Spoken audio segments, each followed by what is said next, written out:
धनु मुंडेनी काय म्हणला, अरे माझा काय दोष आहे, माझा काय दोष आहे, मी का राजीनामा देऊ. ह्या धनंजय मुंडेला एक सिक्वेन्स आठवून देतो. अरे धनु भाऊ, अरे धन्या,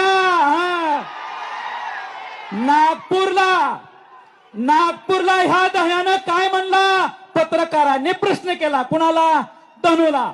मग धन्या पत्रकारांनी प्रश्न केला की अरे त्या वाल्मिक कराड कोण आहे, वाल्या कराड कोण आहे.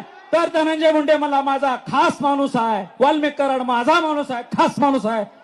त्याच्यानंतर धनंजय मुंडेची राजीनाम्याची मागणी जोर धरू लागली. हा मंत्रिपदावर राहिल्यावर वाल्मिकला वाचवणारा असं सगळं महाराष्ट्राला कळायला लागलंय.